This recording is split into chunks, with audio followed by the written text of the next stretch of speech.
Yeah, so hopefully we do better than yesterday. Yesterday was a trial session, right?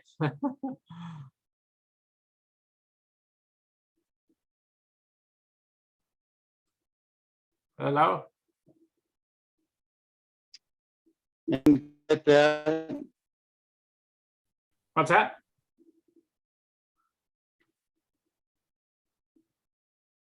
Hello? Hello? Can you hear me? Yeah, yeah, you cut out there, but now I hear you. Okay, yeah. So yeah, carrying on from yesterday, we were going to start with you going to South Korea to study medicine. So you're giving me the rundown of when you're in Hawaii and how you got there.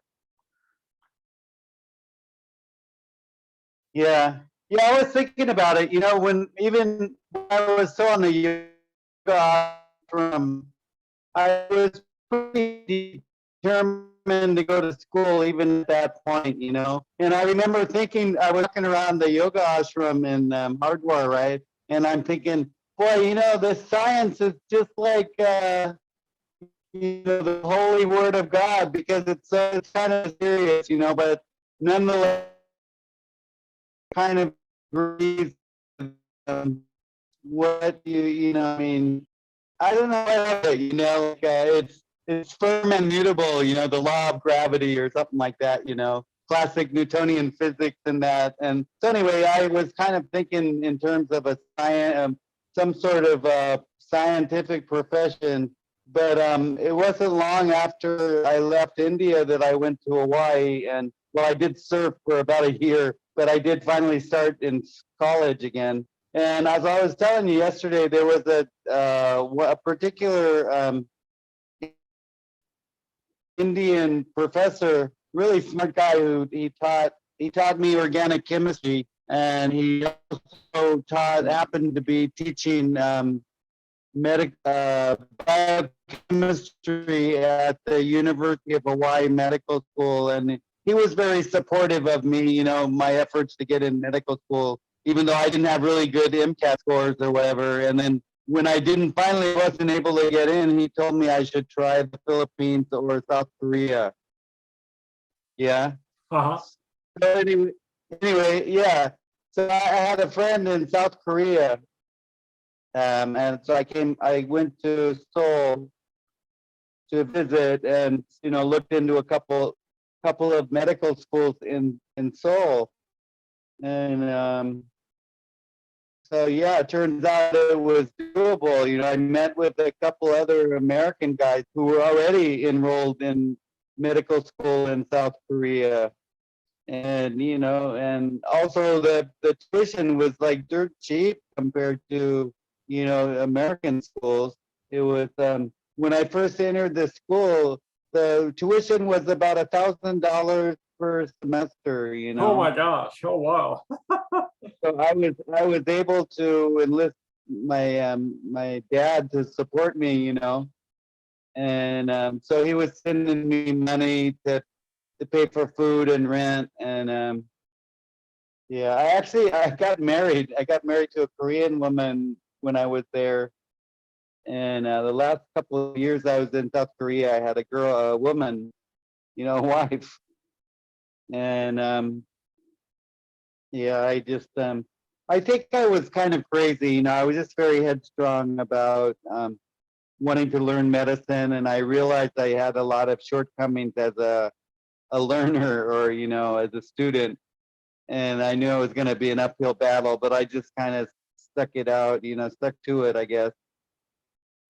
So Well, that anyway, was amazing. That just the mere fact of going through all that, in my eyes, is pretty incredible. Knowing you as Peter the surfer, we have a lot of abilities. yeah, I was saying we have yeah, a lot of. I remember. What's that? I was going to say, I remember when I was in Hawaii, and I I was thinking, God, if I go to Korea, I'm going to have to give up surfing, and it was a real struggle to, you know, to wrestle with that. But I thought, you know, if I don't pursue this dream of becoming a doctor or whatever, then it's not going to be, you know, it just being in Hawaii isn't going to be enough for me. I wasn't going to be satisfied with that, you know. Yeah, So yeah. anyway,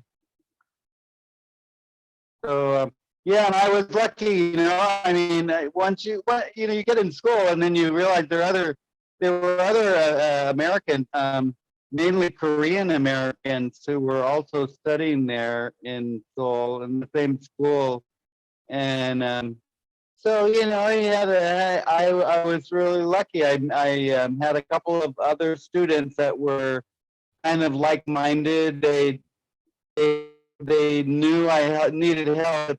They wanted to have a chance just to be friends and to speak English a little bit. And there were a couple of probably 4 or 5 other students in my class who, though Korean, but they ended up going or coming, you might say, to the USA and you know, establishing their medical careers in California and Maryland and Washington and New York, you know.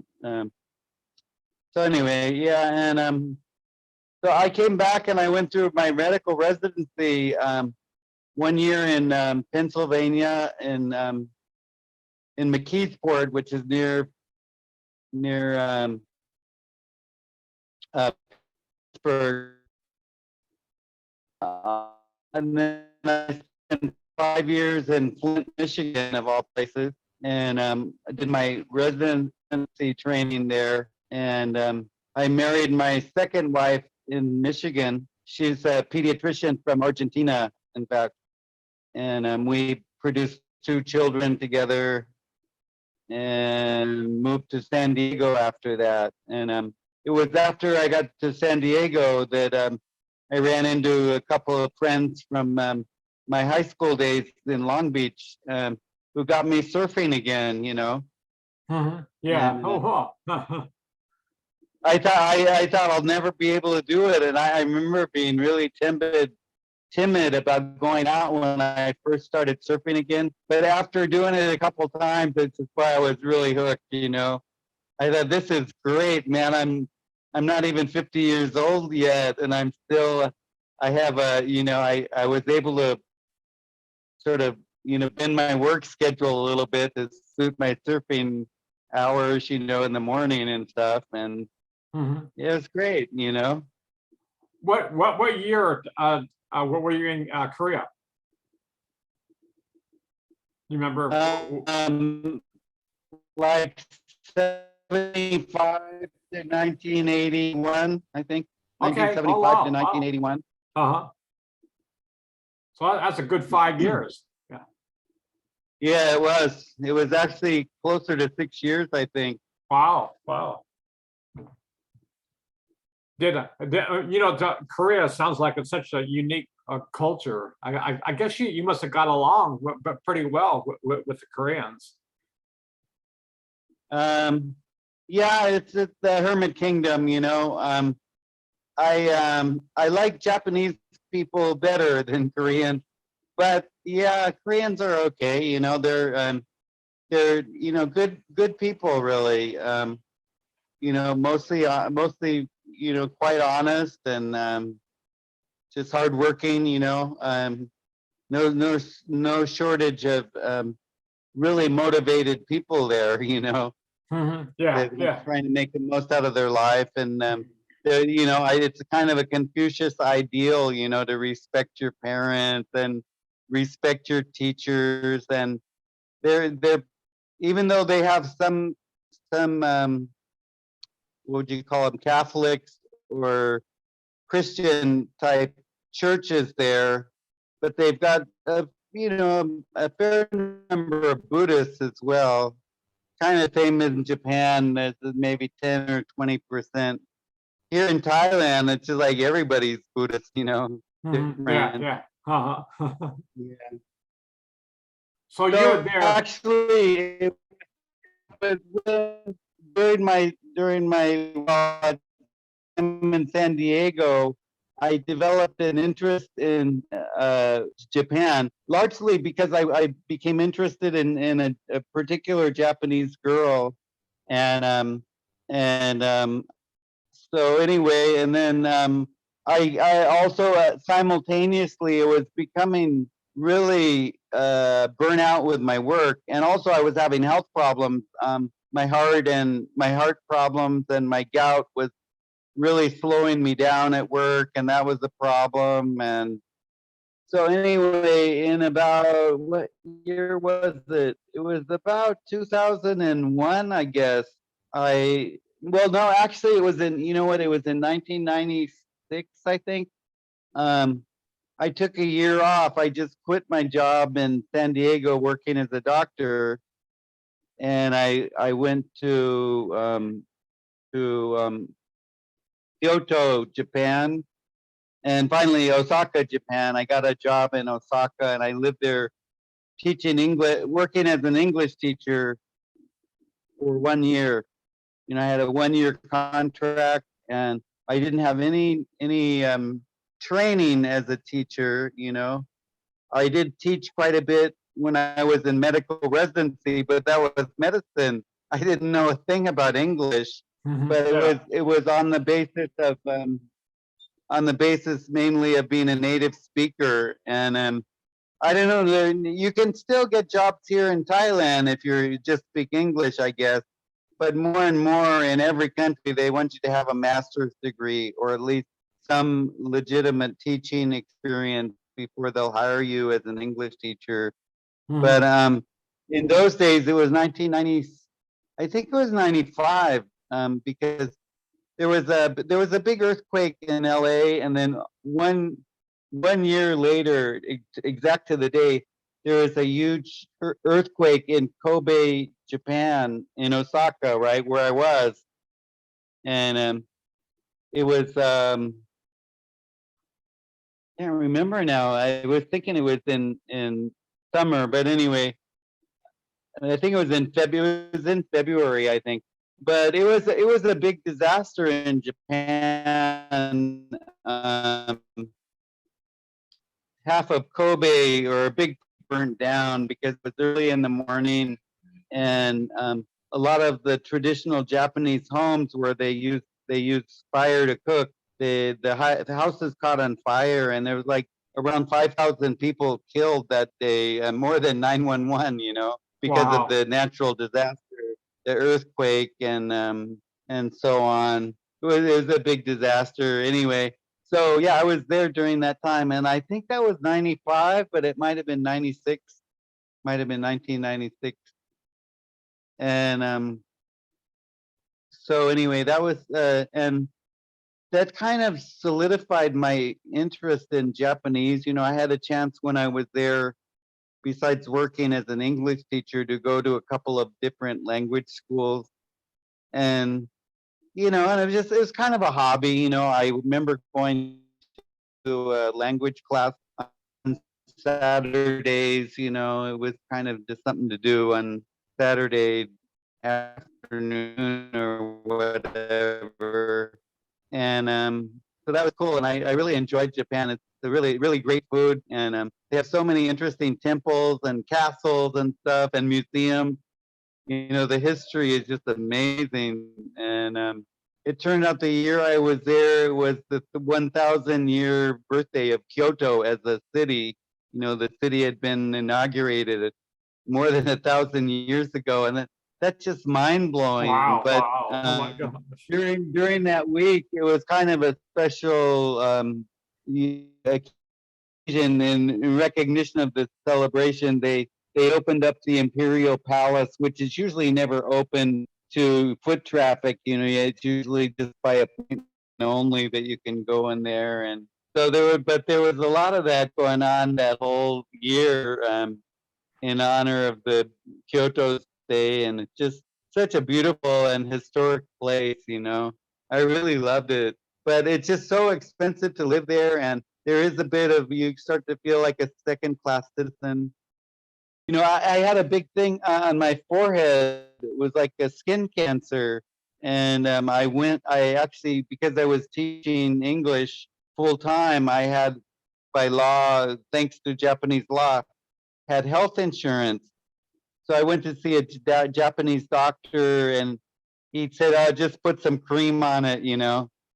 And it wasn't long after that I was back in San Diego, and I went to a proper dermatologist, and he said, "No, basal cell cancer." And I had this lesion on my forehead that was scaling and bleeding. It was kind of a mess. It was about the size of a quarter, I guess, if not a $half coin. So anyway, that was Japan, and then it wasn't until I'd gone back and after Japan, back in San Diego, I started working again as a doctor. I got right back in my old job, and I lasted until about 2001 when I really kind of hit the wall with health problems. And my friend from San Diego, his name is Dennis, and he had come from he had been a soldier in Vietnam, a Marine actually, and he he fought in the first early years of the Vietnam War and survived, and came back to California and became a big hippie, and was I met him because I was smoking marijuana, and his name anyway, Dennis. He he This would been about, yeah, and it would have been in like the year 2000. He left San Diego and he moved to Vietnam, and then he later ended up in Laos, and but we were able to make contact using email mainly at that time, and he would send me emails, and he was telling me how wonderful it was where he is in Laos, and how he loved it so much, and everything's so cheap here, and so I came over to visit him, and I did visit Laos. In fact, I spent about 6 months living close to my friend Dennis in Vientiane, capital city, and but I like Thailand a lot better. I found Thailand is a lot more fun, Mhm. and also the climate. The climate here is pretty intolerable, and in Laos especially, it's kind of landlocked, and they can get really hot and sometimes cold too. But the heat can be oppressive, and this time of year is when it's really hot, and can be intolerable. Here in Pattaya, it's kind of the same. We're under the same weather systems, I guess, 'cause we're not that far away. Um, Probably just an hour and a half by air travel to get up there. It's not that far in nautical miles or whatever. Mhm. But here where I am, it's close to the ocean, the Andaman Sea or whatever, and so that seems to keep it cooler. We get a breeze off the water and stuff, and so and possibly a little more rain. I don't know. So, but yeah, I like it here, and I shudder to think of going back to California now because it just seems like I look at the news and everything seems like it's so bad, right? I don't know. Are you affected by Well, gas we're prices during or COVID, to be the honest, prices of stuff at the grocery store? we haven't been out hardly at all in 2 years, with COVID. So we order Yeah, all our groceries online, and my wife picks them up at the grocery store. COVID, yeah, they're not, putting in the media, but COVID still's alive and unfortunately well. Like in South Carolina, so many of my family, all my daughters, my daughter's family, 5 members got it. Fortunately, it wasn't bad, but Yeah. yeah, it's we don't want to take any chances. How about there in Thailand? What is it still? I don't blame you, you know. Sorry, in Thailand, the COVID, you mean? Yeah. They're things are letting up, you know, people they're loosening the restrictions. As of July 1st, I think the borders are completely open to travelers from all over the world. They're not they're saying that COVID is just another it's endemic, you know, it's not a pandemic anymore. It's endemic, which means it's going to be here forever. So get used to it. And they've encouraged everyone to get vaccines, and there's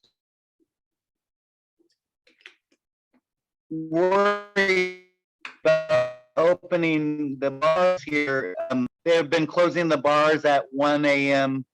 and, you know, fearful that you know, of the germ. And they're also worried about the new variants. You know, actually I saw a thing in the news today which said that in Bangkok there's been a sharp rise in cases this last week or so, and it's a lot of it is attributed to the new variants that are coming in, all the tourists that are coming in now. But the country really needs the money. You know, I think people are really hurting. The businesses are really hurting. So that's kind of the you know, the blowback on too tight the restrictions.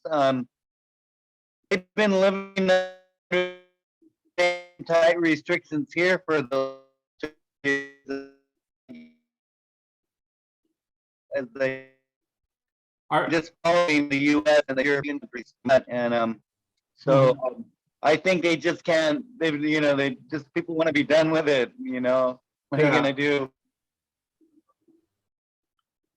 there's no surf in Thailand, is there? There may be a little bit in Hua Hin. I've seen waves there, but it's not really. It's even makes California look weak. California waves look weak. You know, it's just you know, they get wind swell and stuff. I would think, and if I had a lot of money, I would like to have not only a nice house, probably on the beach, but have a sailboat. You know, I was thinking, boy, it's fun to have a Hobie cat or something. But that's not, sailing doesn't seem to be that popular here, at least not yet.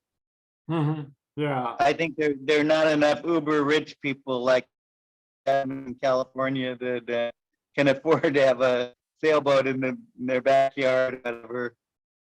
Yeah. But you're saying you don't like Thai food that much, huh? Because it's too spicy. Well, yeah, there's some Thai dishes that I do fine with, though. I like eating white rice. I learned that in South Korea and then later in Japan too, and particularly in Japan, the rice is really tasty to me, you know. And there are some dishes in Thailand where they're, you know, served with the white rice. Yeah. They have a like a sweet and sour chicken or sweet and sour pork, whatever you want to put in there, sweet and sour beef. It's a kind of a formula, but it's really good. And Yeah. as long as I have a bit of white rice to eat with that, it works well. And just chicken on rice, you know, is very plain. But yeah, there is a tendency in Thailand to spice up everything, you know, past the point of you can't even recognize the flavor anymore. You know, it's just all about hot stuff. And the truth is, I like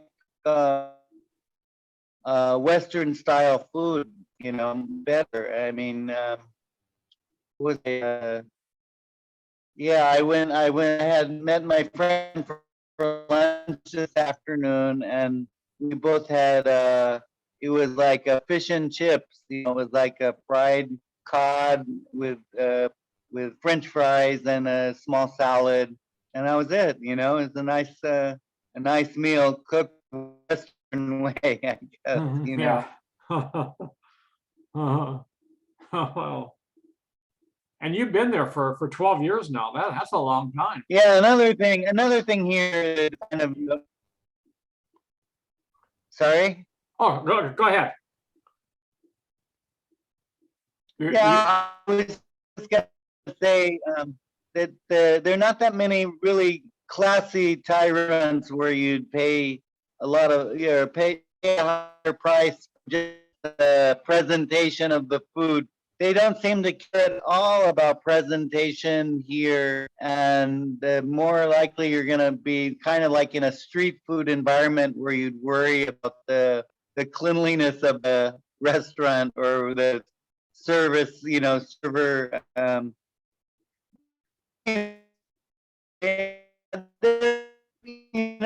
the other hand, there's all good, you know, those, you have to try it, I guess. How Yeah. about you? It sounds like you spent a lot of time in Hawaii and California, and Yeah, have you I been lived around much at all? I lived 6 years, in Maui. I think I told you I was working for an observatory up in top of Haleakala. So, but we left Hawaii. Yeah, wow. Yeah, we were it was owned by the Air Force, and we were tracking satellites and a space debris, and we're also looking for meteors, out in space, any potential dangers, for meteors, to come to the Earth. So those are the three functions that we were doing. Yeah. Interesting stuff. Yeah, so I built a dome automation system. So we used to have a guy in a snowsuit at 2 a.m, because we're 10,000 feet up and it gets cold up there, and they had a tendency to fall asleep. And so we had a switch. They had a switch in their hand that they would move the dome clockwise or counterclockwise, because they wanted the telescope, to point in the sky. So a lot of times they fell asleep. Each time they fell asleep, they were dinged by the Air Force that they didn't complete the pass, something like $10,000. So my manager came up to me and said, "We got to fix this. This is a problem." So I automated that whole process. So instead of having a guy in a dome, it was all computer automated. Wow. So that's so you studied computers. Where did you learn about computers and stuff? And when was that? Was probably after India, right? Yeah, after India. I got involved in computers in the early 80s. I went to school in Florida, Berry University. So, and at that same time I was going to school, I was working for the Miami Beach Police as a software engineer. So I did everything from creating like a visual identification program. This is when Castro let loose all his prisoners. You remember at the Mario refugees? You remember those that time? Yeah. I do. That time, Castro let his prisons loose, so that they came over to the States, and crime skyrocketed in Miami Beach. So I wrote the very first visual identification program. So you could have a lineup and say, there's a guy, he's got a most of the prisoners, they had tattoos on their fingers. So you can tell by certain tattoos of what group they belong to. So instead of doing an actual physical lineup, I did a computer lineup where you gave the characteristics of the guy, is 6 foot tall or 6'1", and he has these kind of scars and or trademarks, and they go through the computer a program and bring up pictures of all the people that match that criteria. So that was one of my very first programs that I did for the Miami Beach Police. Wow. So I spent I guess about 4 or 5 years working with them. Oh, that's neat. It reminds me of Al Pacino and Scarface. What's that? Oh, Al Pacino, Scarface. Remember that Scarface. movie? Oh yeah, that was right. That was during that time. That was in the heyday. Yeah. Yeah. You know, I worked right near the evidence room, and so you open up a safe, and the safe was totally filled with cocaine. Oh man. Yeah. Yeah. So The good yeah, old days, huh? so I've worked for Charles Schwab for 10 years. I worked for the Navy SEALs in Coronado. I worked for the USDA for about 6 years. Yeah, I've done a lot, you know, in the areas of That's being a amazing. software engineer. Yeah. So So yeah, you finally, no, I'm just joking. how's that? Just thinking you must have made a lot of money doing that stuff. You need to, sounds like you're almost one of a kind as far as your Well, you know, I made a lot of money, but with quite a resume you must have. yeah, I have quite the resume, but my finances, you know, due to the 401k is basically, it's kind of a gamble on the stock market. So you know, in the last 6 months, I've lost half of my investments. Yeah, that's Oh yeah. Well, this is a terrible time to be in the market. I think there must be a lot of people having the same problem now, you know, it's terrible. Oh my God. See that, I think the government should have a retirement program. You put the money in and they give you 5% interest, compound interest. If that happened, you know, probably every person who invested, you know, since their early 20s would be a millionaire. But for some reason, we don't go down that route. You know, with the stock market, it's guaranteed. You know, you're guaranteed to make money, but also at the same time, you're guaranteed to lose big money. That's the stage. That's kind of the nature of the whole market. So when was the last time? I was back in. Go ahead. Oh, go ahead. No, you first. Oh, I said, when was the last time you were in the States? It was in 2010. Oh so gosh. It's been in October, I think, when I left in 2010. So this October it'll be 12 years, I guess. Wow. Wow. Okay. Oh. Yeah.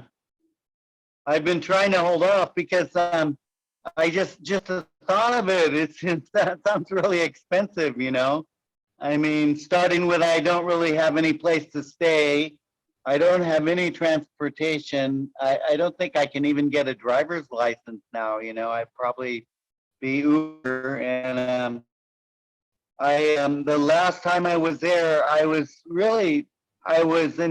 try not to spend a lot of money, but I ended up eating at In-N-Out Burger, you know, all the time, and just kind of, I wasn't really taking care of myself, you know, and I was living in this kind of rundown motel in Pacific Beach, and it just wasn't really good for me, you know. Yeah. Yeah. So when I think back about how I would struggle, I was riding the bus, riding the city bus around and stuff. And yeah, that was kind of too much of a struggle for me, especially at my age. This is where I am now. I'm much better, Mhm. and How much does it almost cost to caused live me to, there? How how much much does it a cost? month, more or less? Yeah, so I spend about let's see, about $300 per month for rent, and probably 1,000 per month for food, and then I probably spend 3,000 about a month going out to the bar and drinking alcohol and buying drinks for the ladies and doing all kinds of terrible stuff, I guess.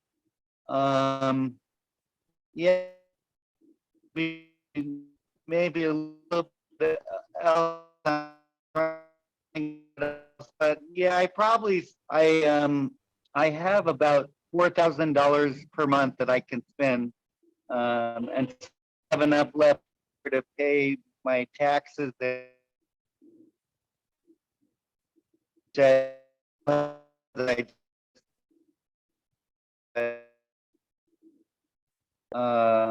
yeah, so I'm probably 500 a month, and compared to my peer group, the other people from the USA or from Europe or Australia or whatever that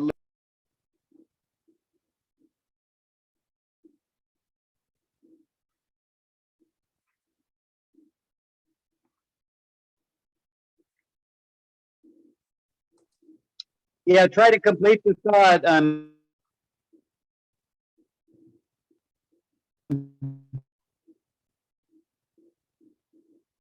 I have been spending money on, but unless 1,000 or 3,500 a month, it's about what I'm spending, and I'm in very good. I seem to be in good shape compared to my peers who are with their pensions or Social Security or living on less than that. In some cases, much less. Um, you can find a place here easily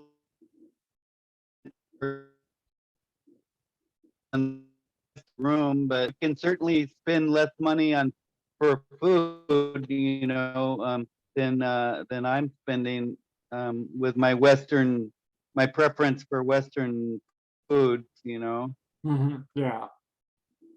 And the this bit about the inflation, we're not really seeing it here so much. I guess the cost of gasoline and diesel fuel is going up though, but and there is a bit of a problem here. Also, the supply chain in Thailand is not too strong either. So there are some problems economically, but I don't think we're in front and center with problems the way California is nowadays. Oh yeah, California's $8 a gallon. Jeez, that's a lot, isn't it?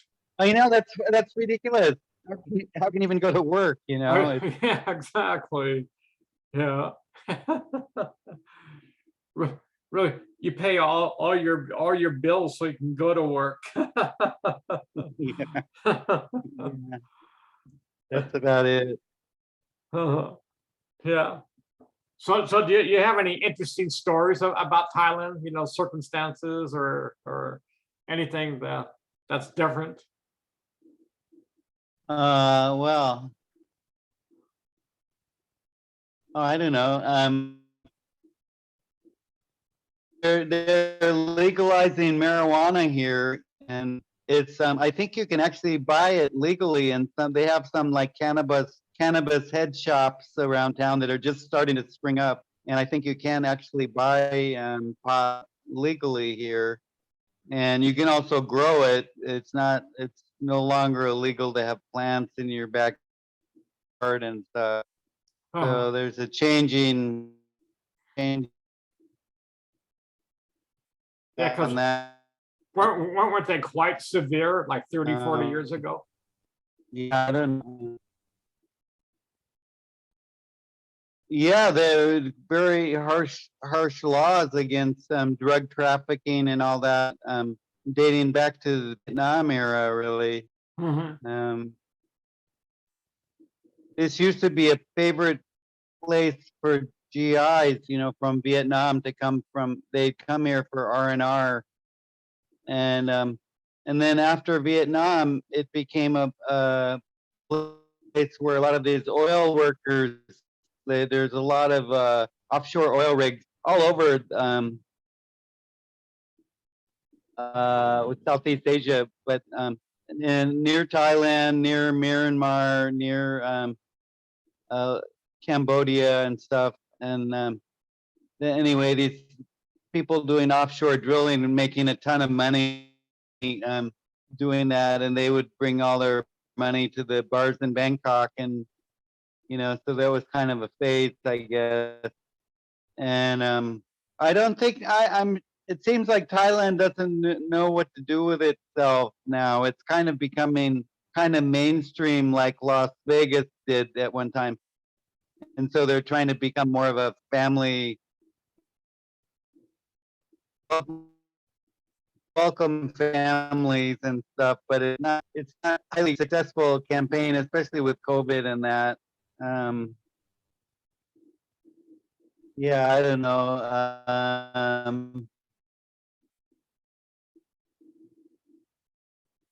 Don't know. I really have nothing much to add to that. It's you know, Uh-huh. Yeah. Well, no. Again, the last 11 or 12 years of my life, it just kind of slipped by, and I've been here just hanging out. I'm fine with that. I don't have any desire to travel anywhere anymore. Even just going up north to visit my buddy up in Laos. It seems like a big effort, especially with COVID and all that. yeah, yeah, exactly. Yeah, yeah. But I think another side of this place, though, is people are really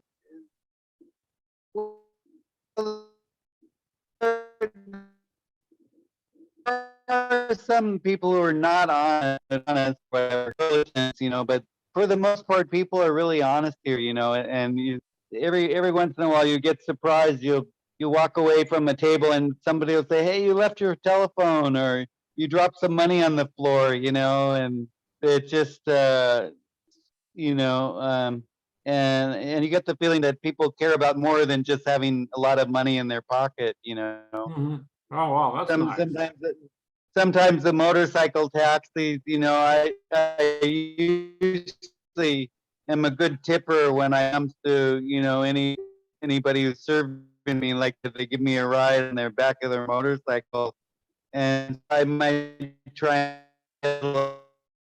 I remember this one guy, he didn't want me to give him anything extra, all it was he didn't deserve it or something. So I don't know. I think there's, you know, I guess when I look at the population as a whole, I have a little more hope in humanity than I do when I look at the population in California right now.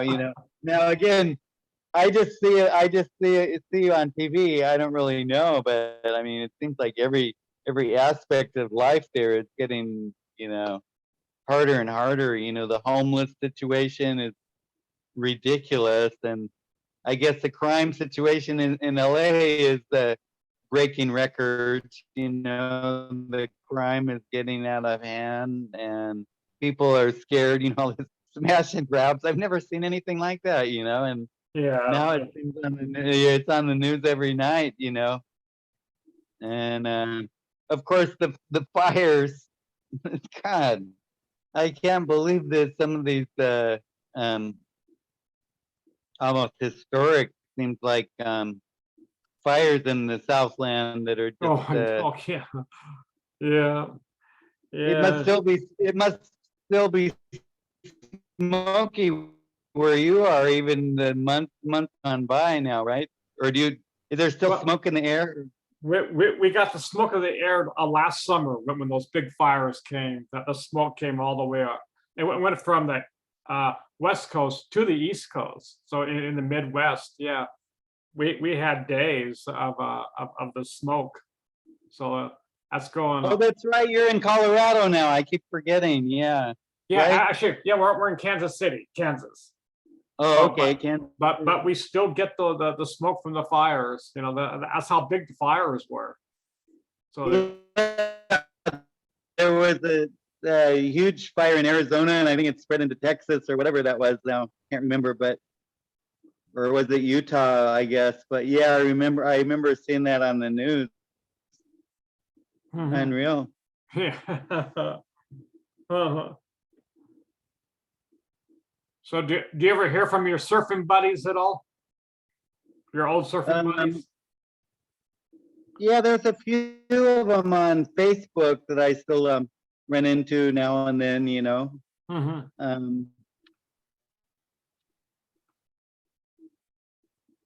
It's kind of hard to keep up with them though. It feels, you know, again, I haven't been back for a long time, and so it just, yeah, a bit distant. I can't really think of anyone here.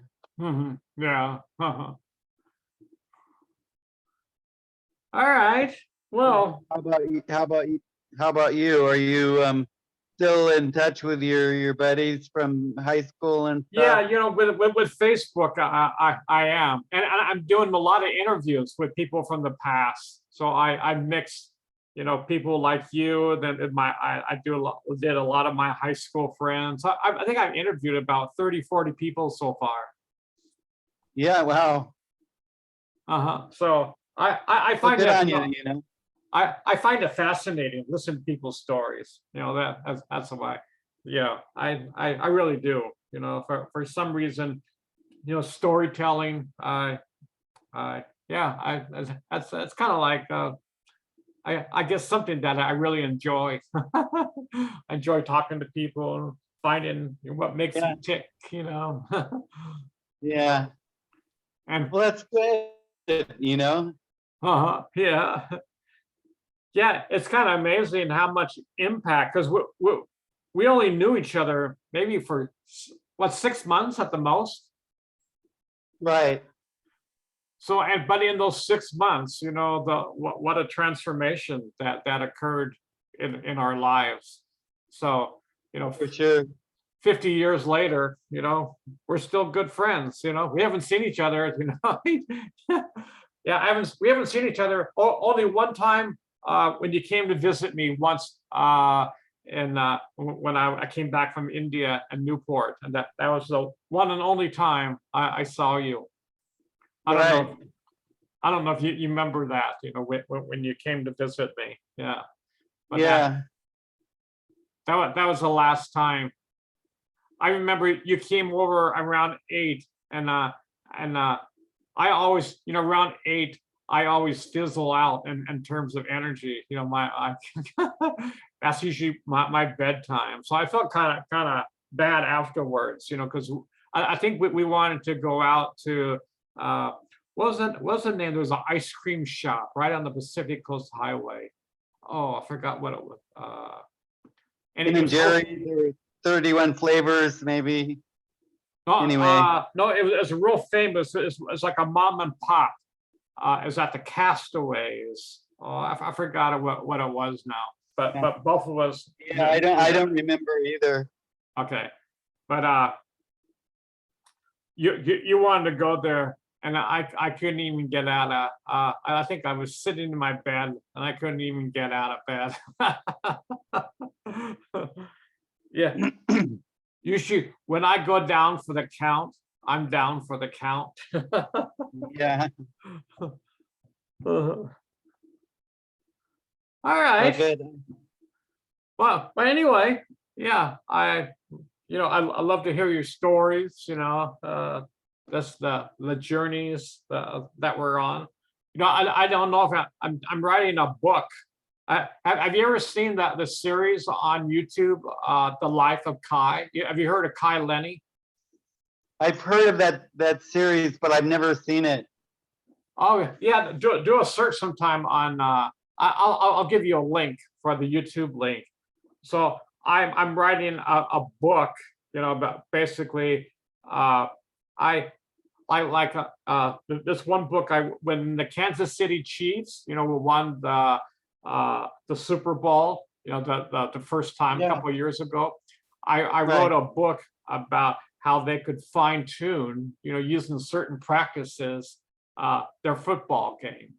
So I took a lot of Uh-huh. these principles and did the same thing with Kai Lenny. So about basically, if you could just take off just a fraction, even a tenth of a second faster than what you could do now, you could probably make a lot of your waves, that you couldn't make. Well, but Uh-huh. basically, just a fraction of a second, either side of the door. And so I told them ways of intuition, how to increase the intuition, how to surfers now are practicing standing up with their eyes closed, so they have no balance. So they're doing their training sessions. And in the past, big wave training sessions, they would go out and surf and they would have a ton of beer afterwards. So that they had no protocols, no, they didn't have any, like training and wipeouts and what to do. So these guys are professional athletes, and their training is 100 times more superior than it was 50 years ago. So Yeah. I'm always interested in that, just to see where the current line of training, where it's going. So I'm writing when I'm almost finished, I'll send you an email. Oh, right. Yeah, I'd like to see that. Yeah. That's pretty neat. So yeah, I've written about 60 books in 5 years. So that's kind of like my passion these days is writing, and still I love to That's good. meditate. Good on you. What's that? Yeah. I say good on you. That sounds really great, Yeah. And I've written a book called "What the Fuck," which is about the journey, my past journey in the last 3 months, about talking about all the phases that I went through, and the knowledge that I learned, and how a person can change your inner chemistry around.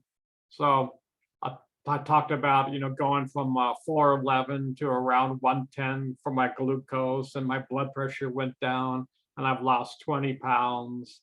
So it's all by just finding out what the latest scientific knowledge is on how to improve one's health. So Yeah. so Yeah, I you're looking very well, Rich. You look good. So glad oh, to thank see you. you. Yeah, I feel good. I'm getting back into my yoga now. I'm taking my daily walks again. So yeah, uh, life is good. Yeah, sure is. Well, I guess that about sums it up for today. But yeah, let's definitely keep in touch. Yeah, it's as Yeah, I I said. appreciate your calling me, and you know, that's great. I hope you won't hesitate to call again sometime. Yeah, I will. I'll call you in another month or so, just to see, we can catch up and see what's going on. Yeah. Uh-huh. Yeah, Well, anyway, thank you for the interview. I sure, my pleasure. uh Thanks for remembering, and thinking about me. I appreciate it. Yeah, you're welcome. Yeah. Well, someone like you'll never forget. Yeah. Yeah. We had some incredible journeys, that's for sure. Yeah. Yeah, absolutely. Someday I gotta come and visit you. Yeah, that'd be great.